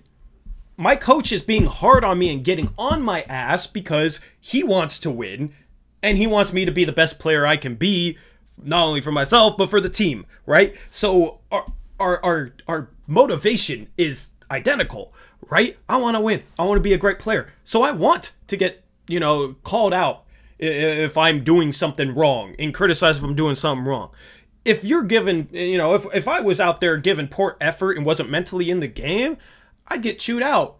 But it'd be him trying to motivate me, getting on my ass to try and motivate me. Now, some players, you got to coach them a little differently. Whereas, like, he was kind of just a guy that would just be hard on guys, and some guys wouldn't respond well to it. But for me, it was just like, sometimes that'd wake me up. That'd get me mentally into a game. That'd get me, sometimes I'd be, like, a little pissed off that he was yelling at me. And then I'd go out there and take it out on the court. You know what I mean? And I'd play harder because I would be a little bit mad sometimes. And then after the game, it's like, yeah, that worked. That worked for me. So that's why I was cool with it. That's why I liked it. It's not a personal thing. Sometimes he'd even personally insult a player, and personally insult me. And throw, I was called a pansy. You know what I mean? It's just like, but it's not personal. It's him trying to, it's coaches trying to motivate and coaches trying to hold you accountable and make you the best player possible, which in turn makes the team the best team possible. So that's why, personally, I know there's people out there that absolutely hate when I talk about my basketball experience, but personally, I liked it. And I think if you're a professional athlete, you should be able to take a little bit of it. You don't need to be coddled. You're talking about grown men making millions of dollars. Like, I'm sure there's people watching this chat whose bosses are far harder on them than Stotts is on these players. And those guys that work make, they might only make 15 an hour, 20 an hour. They don't make millions of dollars, but they have to put up with it and they have to deal with it. So for professional athletes, I hate the whole notion that, oh man, you just got to coddle them and not hold them accountable and just be a player's coach that the players love. And that's the only way to do things. I can't stand that. Greg Popovich is the best coach in the league, and he is the hardest on his players, and it works. And that's the guy who held even his star players. Tim Duncan loves Popovich, and he was harder on him than anyone else during that whole run, and he's the reason why Coach Popovich has 5 rings to begin with, but he was just as hard on him as he was every other player, like Bruce Bowen or even like the 9th man on the rotation. And when a coach sees that, you're holding your star players just as accountable as, when other players see that you're holding them accountable. But there was one thing I want to mention real quick about. Well, let me just touch on that real quick before you get into it. If you hold your stars more accountable, your role players are more likely to play harder for you, because role players are less likely to play hard for you if they feel like the stars are getting preferential treatment and aren't being held accountable when they are, right? So, and that might be some of the reason why we're not giving a ton of effort on the defensive end. Yep. And I don't know if you missed this part of, we didn't bring it up last night, but I was kind of a little irritated on a few things Dame mentioned in the press conference, or in the post-game interview. But one thing in particular that applies to this situation, he mentioned that during this time off, he got with his personal trainer and he helped him work on some things that were going wrong with his game. He said it was his trainer he went over film with. He said it was his trainer he addressed some of the problems he was having in different areas with, and he helped him see that. Why would he not say, oh, we just had 6 days of practice. Our coaching staff did a great job of preparing me for this game. He said, no, it was his trainer that is – I believe he is now assistant coach on another team, if I'm not mistaken, that helped him through this. So that's what I was like. I was like, yikes, dude. Like, that's – and we heard Gary Trent kind of backtracked on this last year, but there was a point until he said, oh, no, the coaches do deserve a little bit of credit too. There was a point where he said he took it upon himself to get film and to personally break it down on his own and to learn how to play defense on his own without the help of any coaching staff. Like I said, later he tried to say, oh no, the coaches did help me a little bit. But like, this is a problem. This is a problem that I think says a lot about our coaches when it's not even anyone on our own coaching staff helping Dame get better and improve some things that he could do. They're so scared to hold him accountable that he can't even hear it from them. Yeah. It's just crazy how people think you either have to coddle them 100% and just be their best friends. You got to be best friends with the players as a coach, and that's the only way to do it in the NBA. Or, if you don't do that, it's either 0 or 100, and the other end of the spectrum is, if you hold players accountable, and that means you gotta yell at them and scream at them and be over the top. Like, no, there's a middle ground where you can hold players accountable in a respectful way, in a calm manner, but still hold them accountable for some of the mistakes they're making. And accountability could be something as simple as, instead of Dame going with his trainer and looking at this film and improving that way, it could be a coach saying, Dame, let's look at some film, and then doing the job that Dame's trainer did for him in preparing him for that game yesterday. Going over some film and looking at some spots where, like, okay, this is something you can improve on, or going and looking at screens and saying, look at your footwork here.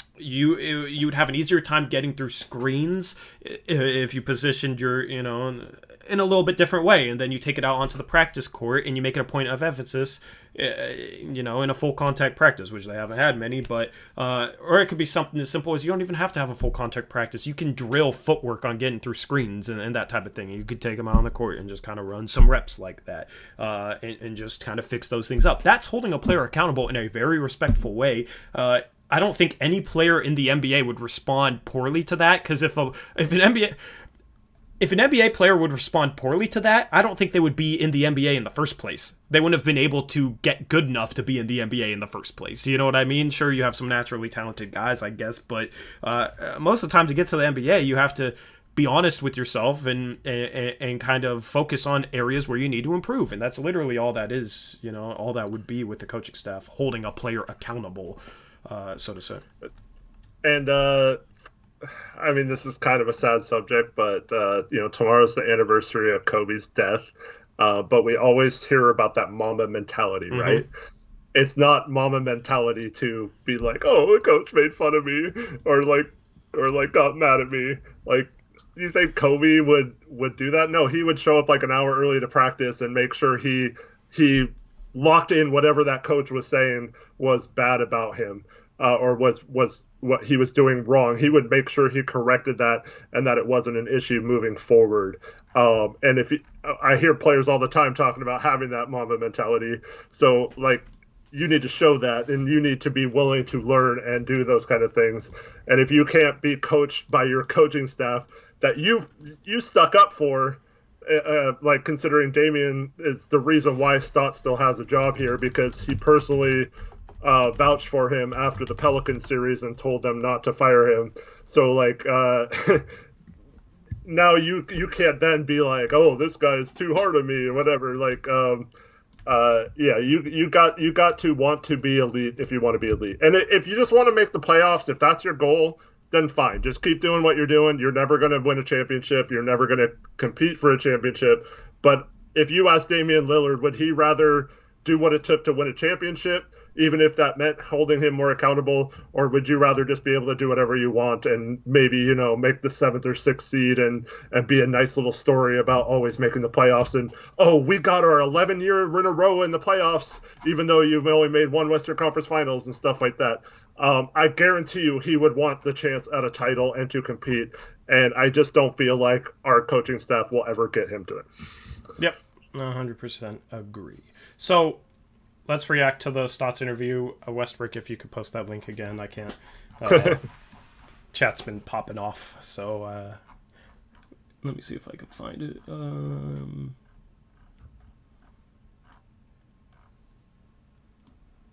Appreciate Westbrook tossing that out. Yeah, so we will react to Stotts' interview. I wish there was a way I could play the audio for you.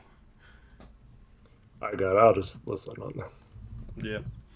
It'll be a little delayed, my reaction, but perfectly fine.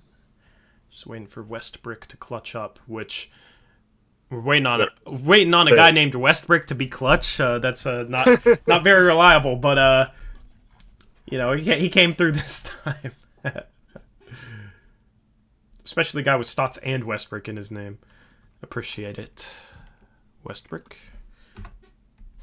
Oh, I accidentally cut it off the live streaming page. We should still be fine. Yeah, I don't know if we just had a hiccup there. I gotta copy paste it. I clicked on the link and it changed like my YouTube streaming page to that. So, all right, copy paste. I gotta remember that for next time. HCP, I don't think there's much of a want for 40-year-old dad bods in the modeling industry, but if you have any connections, let me know. What was said?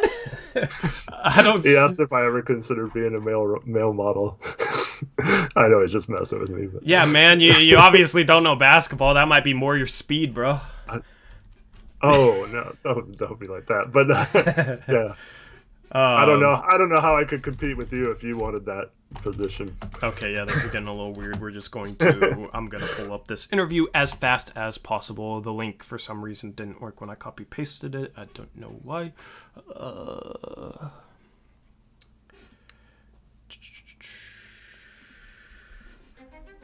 The title for it is No Excuses. It's kind of interesting. So here we go. I'm just going to have like a small little picture of Stotts here. I feel like that would make more sense. Let me turn on my phone, make sure it's centered. And let me restart this. Is it centered, Eric? Yeah, it's fine. Okay, cool. All right, so Terry Stotts, after tonight's loss, let's listen in to this. Coach, how much did the play of Muscala shock you guys or surprise you guys? Or did it? No, it didn't surprise me. We know his best NBA skill is shooting, so it's not a surprise. I thought. Why don't they defend like his best NBA skill is shooting? Oklahoma City did a good job of finding him when he was open, and he had a great night shooting the ball. Did the lack of bodies tonight and the fact that it was back to back, and Dame talked about not sleeping in his bed for a while, did any of that catch up to you guys? No excuses. Thank you. I've been waiting for years to hear him say that. Thank you. Oh my goodness. I'm actually shocked. Wow.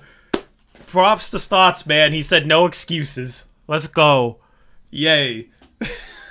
Oh my goodness. Normally it's they made shots, we missed shots. Second night back to back, we're missing guys, blah blah blah. I like that he said that. I like that answer. Good job, Stotts. The lack of bodies tonight and the fact that while did any of that catch up to you guys? No excuses. Yeah. Next question is coming from AJ McCord with 0.6.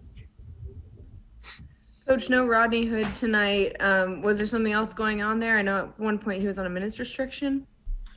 He warmed up and he had thigh contusion from last night's game. Felt okay this morning, but during warm-up he just he wasn't able to go. So that was a very last minute thing. How much of a scramble was it at the last minute to change the lineup? Just wasn't a scramble. Why would it be a scramble to change the lineup last minute? You just put Gary Trent Jr. in the starting lineup and just do the same things we always do. I don't really understand that question. But AJ McCord is generally asks good questions, so I'll give her a pass. Next question is coming from Dwight James with NBC Sports Northwest. Terry, obviously they shot the three a lot better than they have been shooting it. Can you talk about why they had so many open ones? Was it mostly penetration and then drive and dish, or what was going on? I think it was primarily they moved the ball really well. We didn't contain their penetration. Our attention to detail was very poor. Our first half defense was pathetic, and there was no excuse for it. But I thought Oklahoma City played really well. They penetrated the ball, they passed the ball, they shot the ball. Dude, he said exactly what I was saying. Oh, Eric, have you gotten to that part yet? Yeah. He said our first half defense was pathetic. It was. I like that. I like that from Stotts. Watch, the people that defend Stotts will be like, actually, I don't like that. He's being too hard on the players. But, yeah, I mean, there's no excuses for some of the mistakes we had tonight, you know. A lot of attention to detail. That's a great point. Attention to detail is off, and that kind of goes back to the certain things like, help side rotations, defensive positioning, closing out properly. You know, those things that aren't really personnel dependent. You know, it's more of a, as Stotts said, it's an attention to detail thing, and it's nobody is physically incapable of closing out properly. You know, guys might be slower and whatnot, but it wasn't really that. It was just a lack of overall execution, which should not have happened tonight. And as Trevin points out, he once again brings up another team with great ball movement and getting good shots because of it. But why don't we do that? Yeah, because we Or got Dame defense, and he can pull up off screens from 30 feet. Defenses that use like drops coverage Dame kills, but we let that scheme go on and on and on. Teams that are shooting hot. I would love to see a carbon copy of this team and Stotts play against, Stotts. I want to see this team and Stotts coach against himself.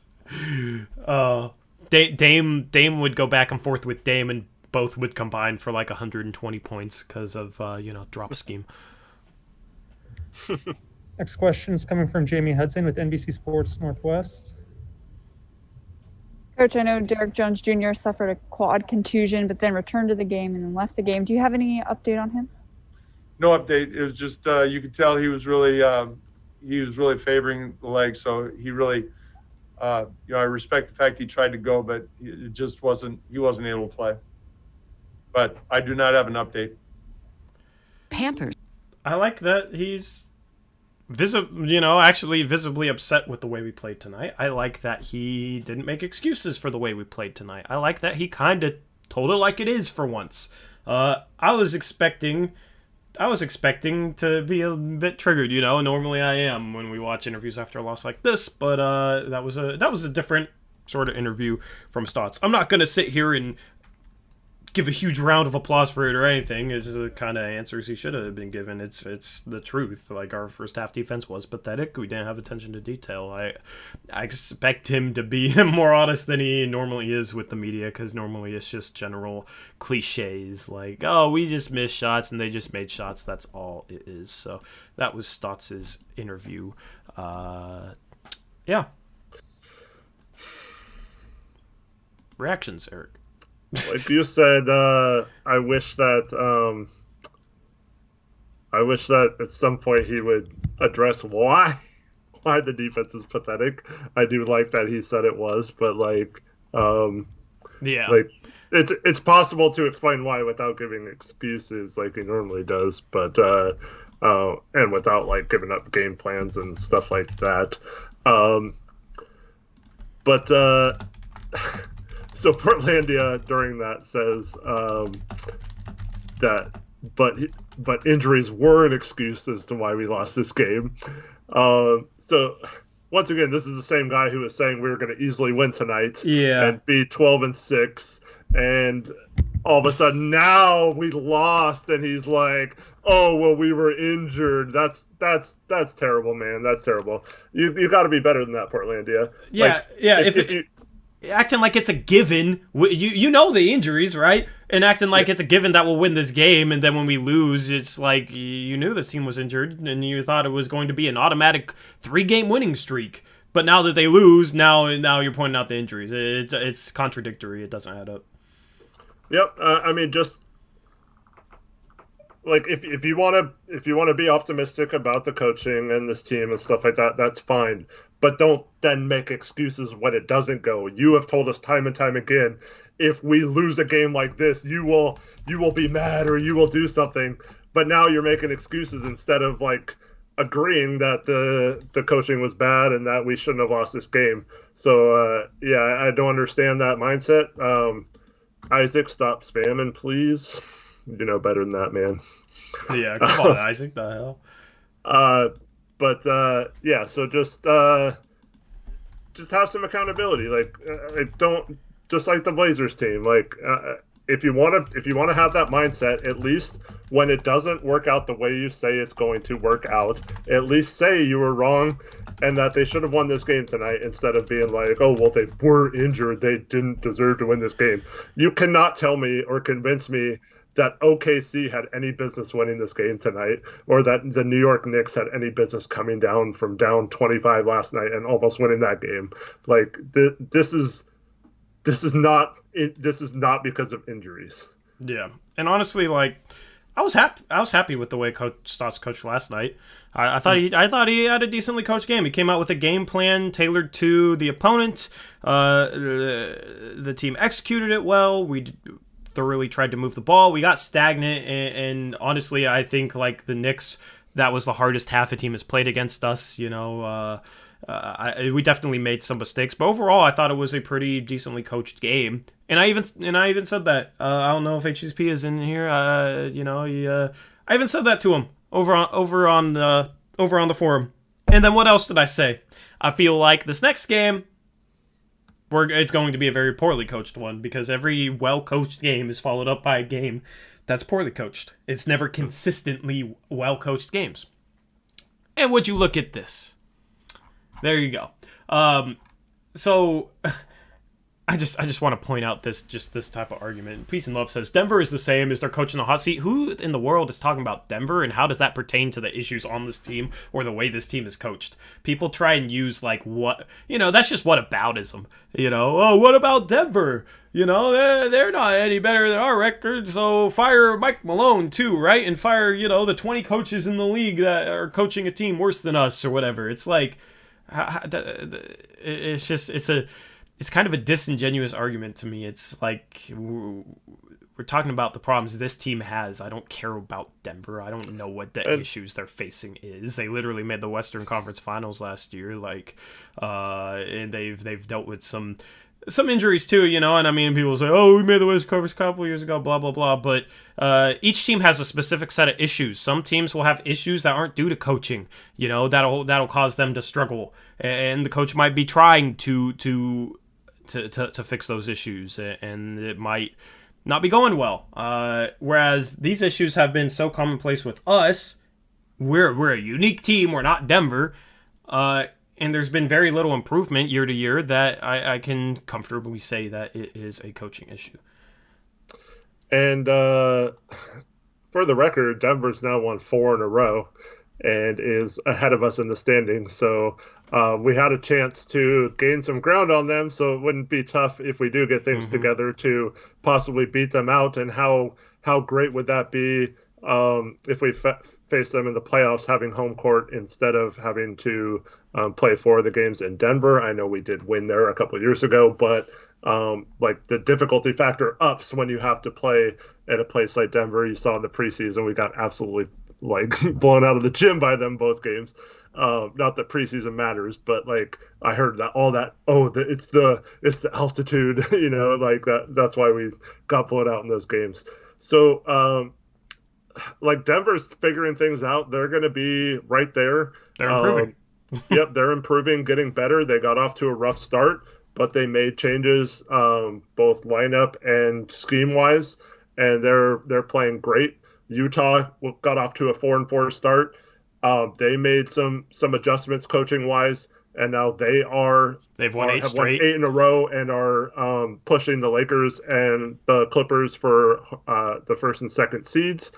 If we keep like messing around like we're doing and losing these type of games tonight that we lost, we're going to be in a situation later in the year when we do get healthy where we might just barely make the playoffs and have to play the Lakers or the Clippers in the first round instead of having a chance at home court advantage and being one of those teams. Because right now, if we're struggling to even stay ahead of a team that got off to such a bad start, we don't really stand a chance of keeping up with them while we have all these injuries. And here's the thing. If we're 7th or worse, we have to win play-in games to make the playoffs. Yep. Because they have to play in the 7th through 10th play-in. We are currently only half a game ahead of 9th. People say, "Oh, he's coaching a team to a 4th seed." I saw that comment earlier. Well, now we're currently the 5th seed, and we're half a game ahead of 9th. Yep. Half a game. We are 9-7. People act like that is some phenomenal record when we've had a generally easy schedule. A generally easy schedule.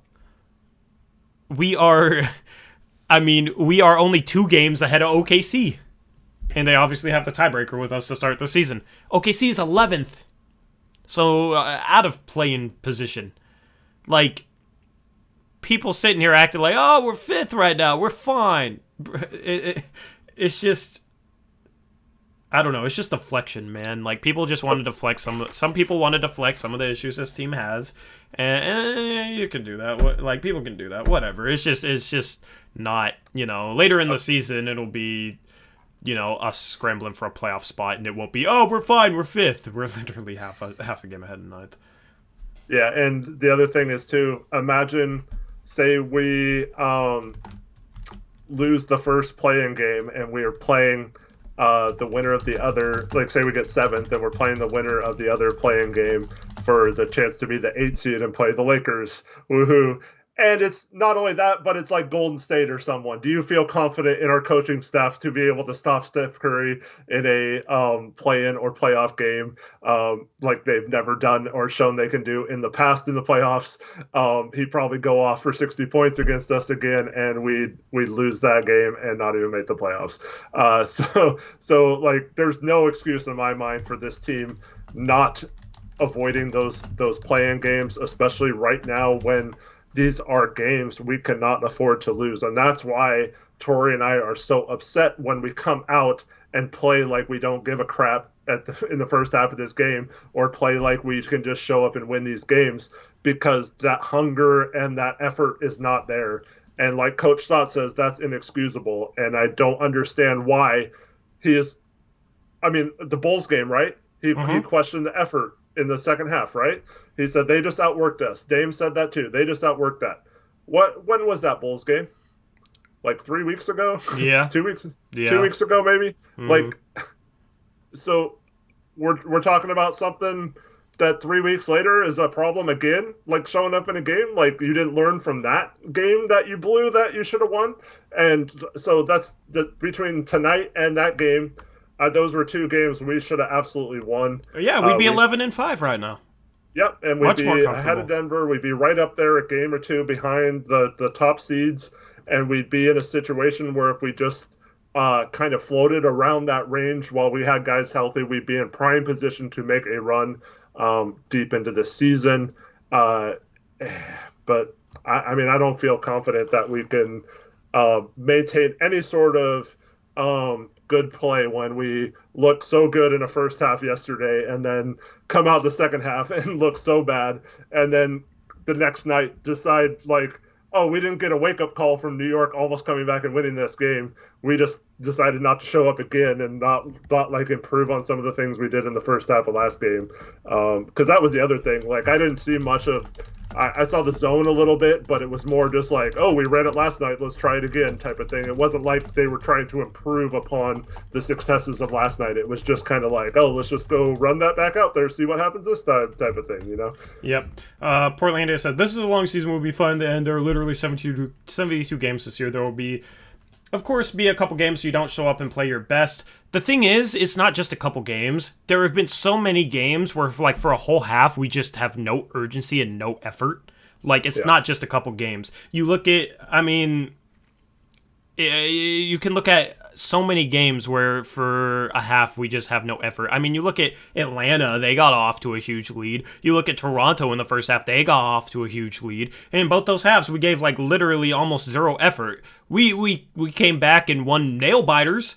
So, you know, yay, we won, but that doesn't, you know, you can't excuse away the consistent lack of urgency and lack of effort and lack of hustle. You can't excuse that stuff away. Even your guy Stotts said there's no excuses. He called it out in that Chicago game. There's no excuses to have those letdowns over and over and over again. Like, I get it, a couple games over a 72-game schedule, yeah, sure, but not as consistent as it's happening right now. And if it stays as consistent as it's happening right now, we're going to be scratching and clawing for an 8th seed just to lose in the first round in 5 games, because we stand no chance against the Lakers unless we fix some of these issues which aren't getting fixed right now. And, you know, the only way we're going to be able to make a run is if we don't end up having to face the Lakers in round 1 or the Clippers in round 1.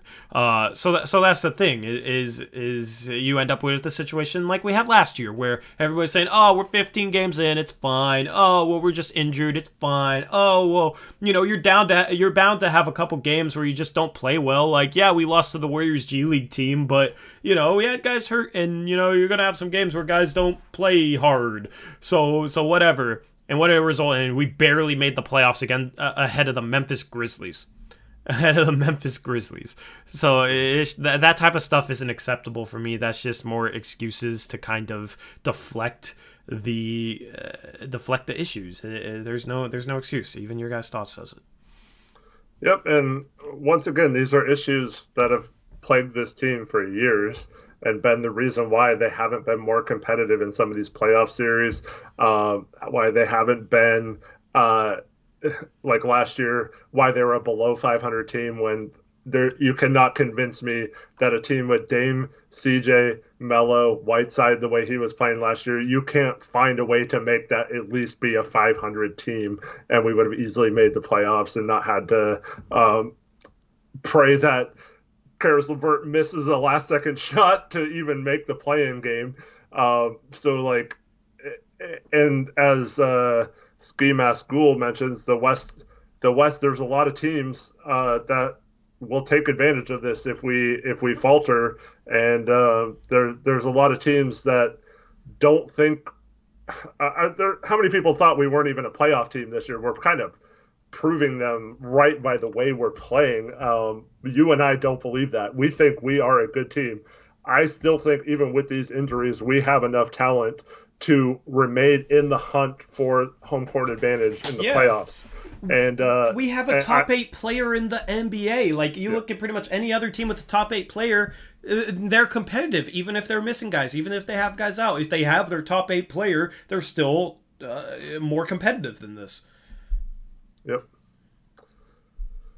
So, I mean, the fact that we didn't show up so many times and had this effort last year, and then there are several games this year we got down 17 to 20 points early in the first half and had to claw back. The Toronto game, for example,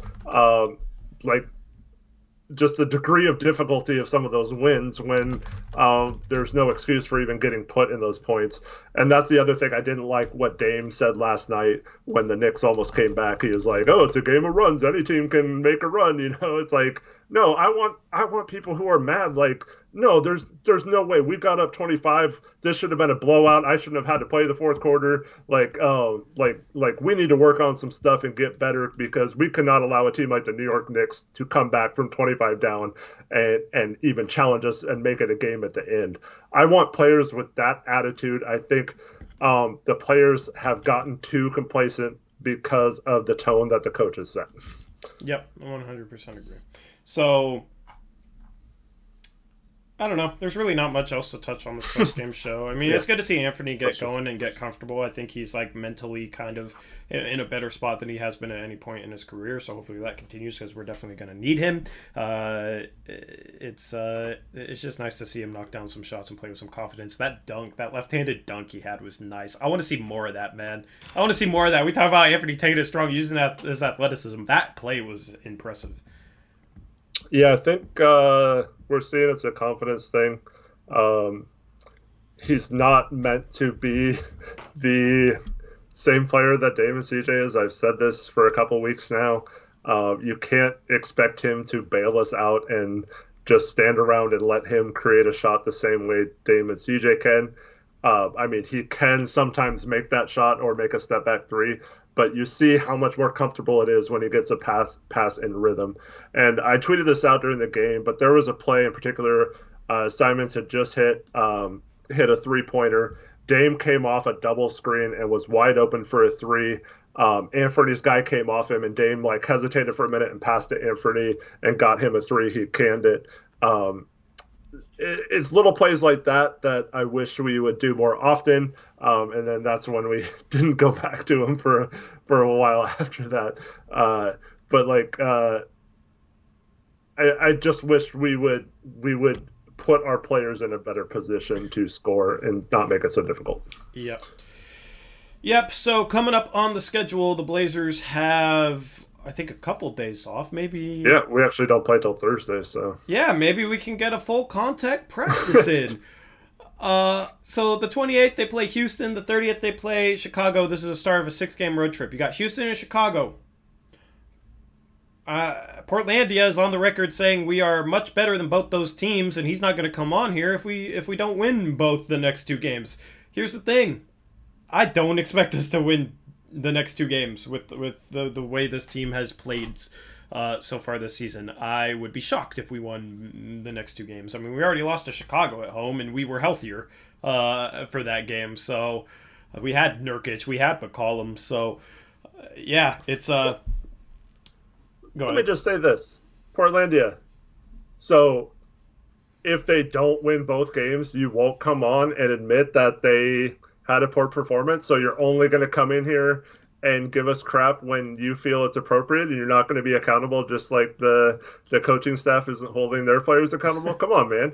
If you're going to be like this, at least come in and tell us, like, okay, I was wrong. This was a bad game. We shouldn't have lost this. Don't go hide if they lose one of these games. I want you to be in here talking to us about it and not sugarcoating it like you normally do. Yeah, I mean, I don't know.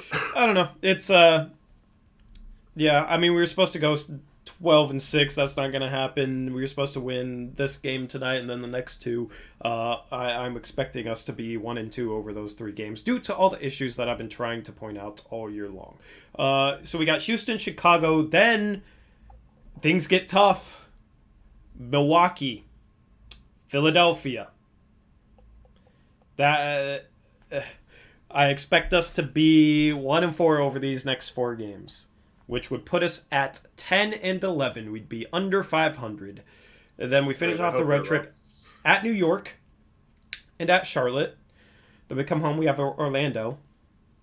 So kind of a generally easy 3-game stretch there. Then we're at home against Philadelphia. Then we got Cleveland. Things toughen up later on in the month of February, though. That's the thing. I'm just looking at this. Like, starting February 14th, you got Dallas, and then you got 3 easy games, OKC, New Orleans, Washington, but, we'll probably find a way to lose them. But then after that, you got at Phoenix, at Denver, at the Lakers.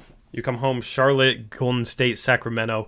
It's a bit harder than what we've been playing. Man, the first half of our schedule was extremely easy. Yep. Here's the thing.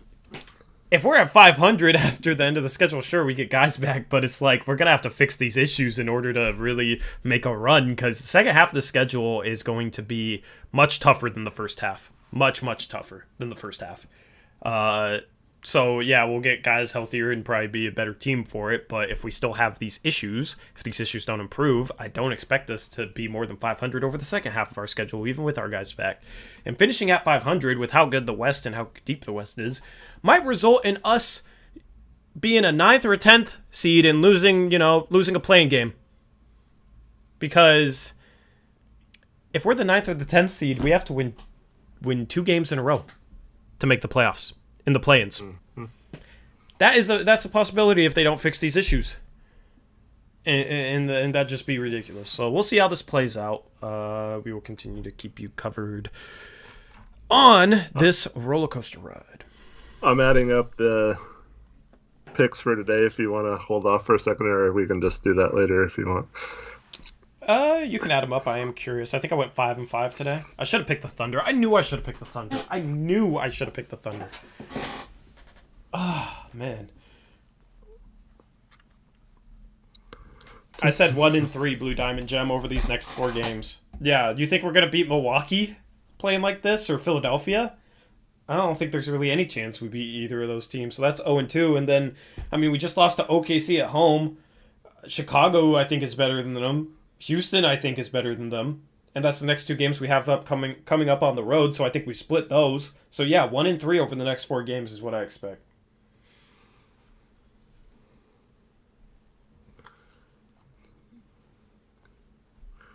Sorry, I'm just doing this real quick.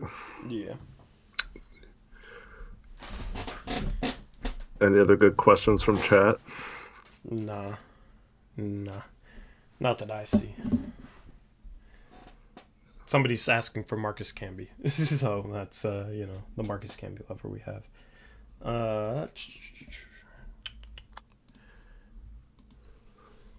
Here's the thing, too. Like, before tonight's game, Dame was maybe having a statistically better season than last year. He was averaging an extra minute per game, minute and a half per game last year over this year. So you use per 36 to kind of even out the minutes differential.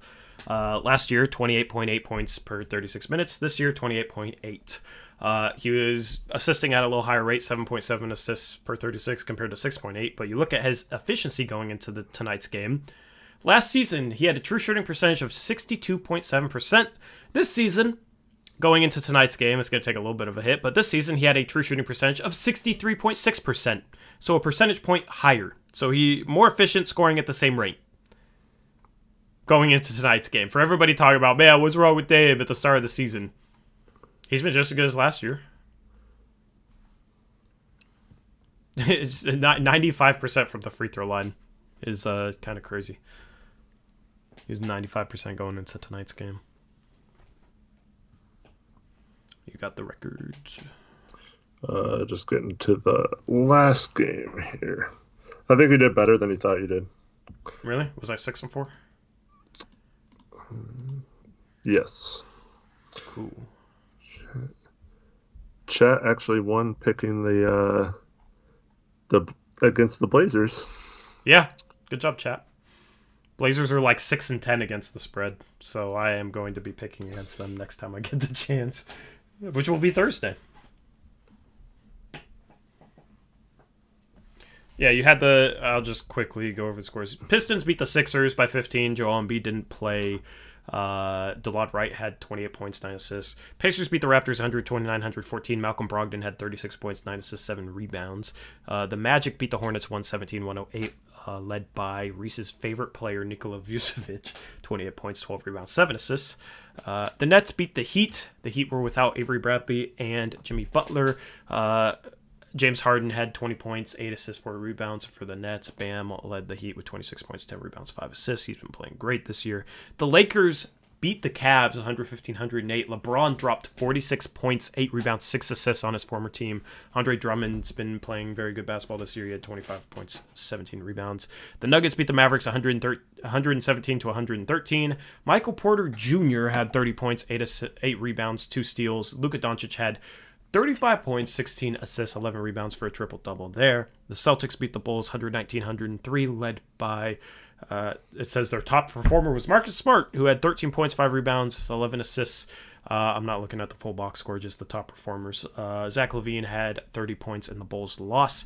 And then the Warriors beat the Timberwolves 130-108. Steph Curry had 36 points for the Warriors. Malik Beasley had 30 points in the loss. That was today's action. You did have 2 games postponed. Grizzlies versus Kings was postponed. Of course, the Grizzlies, this is their 4th game in a row that has been postponed. Their next game is postponed as well. And then you had the Pelicans and Spurs. That game got postponed very shortly before tip-off. It got postponed last minute. Somehow, despite it getting postponed last minute, it was due to both teams not having enough players to play. So kind of surprising that it got postponed last minute and it was due to both teams. You know, normally it's like something pops up with one team if it's going to be a last minute thing. So yeah, you got the Spurs and the Pelicans being postponed. Which team had just played the Wizards? Every team that plays the Wizards ends up having games postponed. I think it was the Spurs. It was one of the Spurs and Pelicans had. Yeah, I think it was the Spurs last night. Last night played the Wizards, and now they're having issues. So the Wizards have just been wrecking this whole entire season. Do you have the picks against the spreads record? Yeah, so chat went 8-2 tonight. Good job, chat. All right. We all got our double downs today except for Westbrook. Trevin 1-1. Yeah, so I went 7-3. Trevin went 7-3. You went 6-4. Reese went. I think I messed up Reese's amount. Westbrook was 3-7. Westbrook strat didn't work today. So chat is now in first. Reese went 4-6. He was 4-1 at one point, I think, too.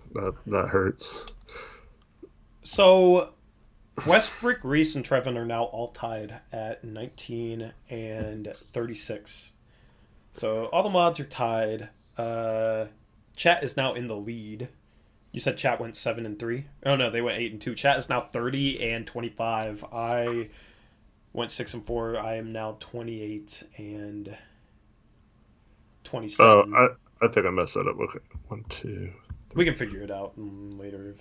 Yeah, 5-5 for Reese. My bad. Yep. So anyway, we need to go over like Trevin's double down pick from that Pacers game. Maybe we've butchered his record a little bit.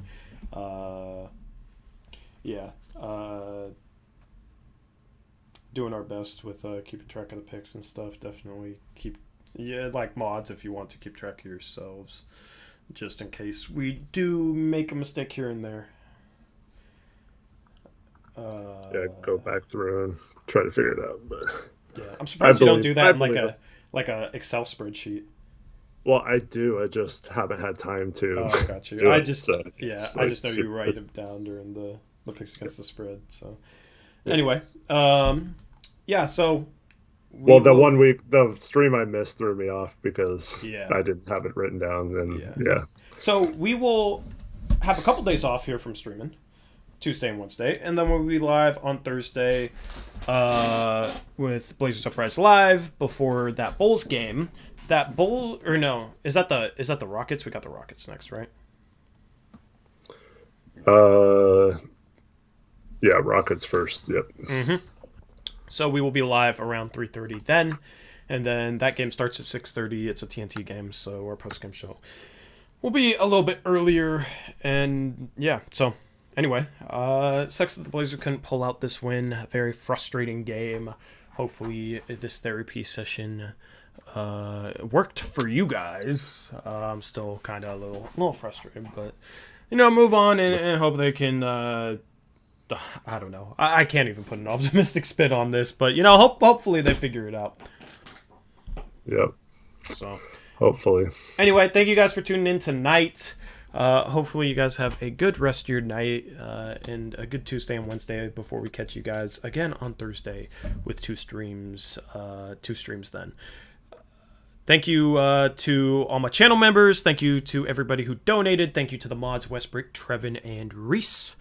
You can follow me on Twitter at ToryJonesYT. Eric is at HoopsJock. The channel is at Blazers Uprise YT. Make sure to go subscribe to Blazers Uprise Live if you haven't already done so. We're closing in on 1,000 subscribers over there. Links for Twitter and the Blazers Uprise Live channel and all that is in the description below, so you can go check that out after this stream has officially gone off air. So anyway, yeah, frustrating game tonight. We will move on and see if this team can do better as they start their 6-game road trip. We will keep you covered, and we will continue to keep things real with you in regards to the issues and the good things this team has. So anyway, that's a wrap for the stream. Hope you guys have a good rest of your night. As always, peace out.